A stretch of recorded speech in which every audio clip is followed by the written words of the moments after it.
Global Typhoon, Chairman TV. Weather update. Helping homeless people. Please subscribe.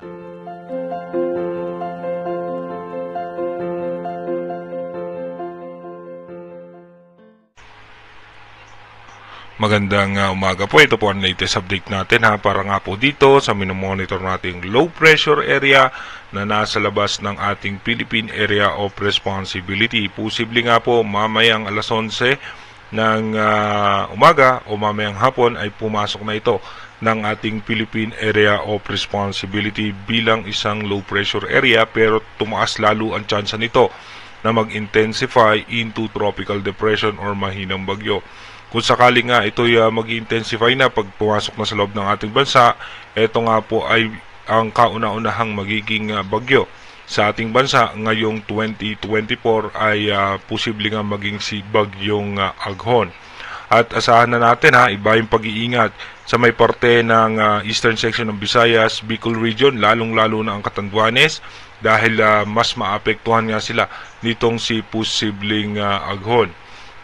Dito naman sa ating rain map animation, dito nga mapapansin natin naka-high risk na itong posibleng low pressure area na ito at papasok po yan ng ating bansa. Asahan naman natin, wala pa rin naman tayo mararanasan ng mga pag-ulan hanggang alas 10 ng umaga at pagdating naman ng alas 3 ng hapon, mga makulimlim na kaulapan pa lamang ang ating mararanasan. Pero pagdating nga po ng alas 8 ng gabi, may mga tsansa na mga biglaang mahina at katamtamang pag-ulan sa eastern section nga po ng ating bansa. Pero mas mararamdaman na natin ang maulan na panahon mamaya nga po yung madaling araw, May 24.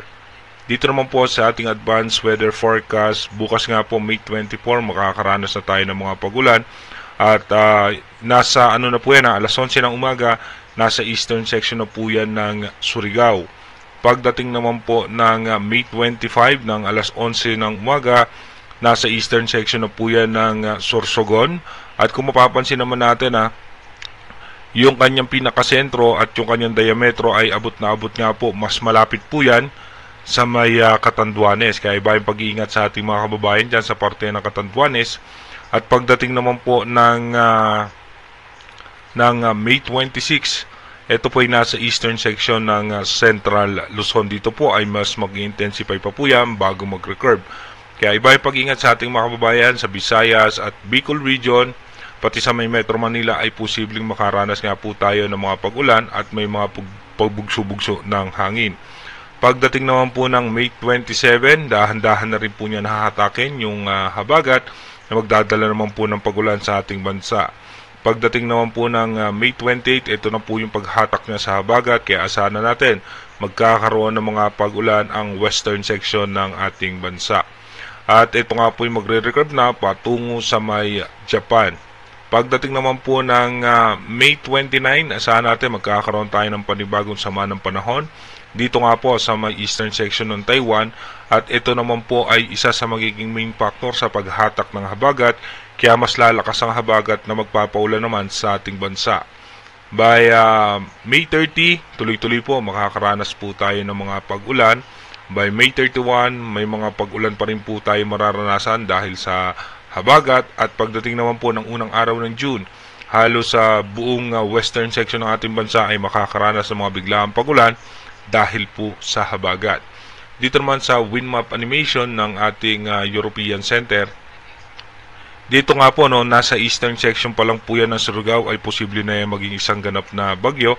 At lalapit ang sentro niyan sa coastal water ng eastern section ng Visayas at maging mas lalo na po dito sa may parte ng Catanduanes, mas malapit yung pinakasentro niyan sa kalupaan ng Catanduanes at yung hangin po niyan ay aabot po yan hanggang dito nga sa parte ng Romblon, sa may Pulilio Island, aabot din po yan yung pinaka pagbugso ng hangin yan. At pagdating naman po ng May 26 ng alas 10 ng umaga, nasa eastern section nga po yan ng Central Luzon. At dito po mag-i-intensify pa po yan at mas lalakas pa po yan habang papalayo ng ating landmass at patungo sa may parte ng Japan.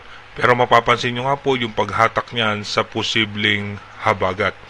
Again, inuulit natin, yung ating advanced weather forecast is possible scenario pa lamang po yan. Malaki pa rin po ang tsansa o posibilidad na magbago po yan. Posible po yung mas lumayo sa ating landmass or posibleng mas dumikit sa ating landmass or magkaroon ng landfall scenario. Yan po ang imo-monitor natin sa posibleng bagyo na makakaapekto sa ating bansa. Kaya manatili tayong tumutok sa ating advanced weather forecast para malaman nga po natin kung ano nga ba yung kanyang magiging posibleng senaryo at mas makapaghanda na, lalong-lalo na nga po yung mga kababayan natin sa may Bicol region at sa may eastern section ng Visayas. Mag-iingat po tayo palagi. God bless po sa ating lahat.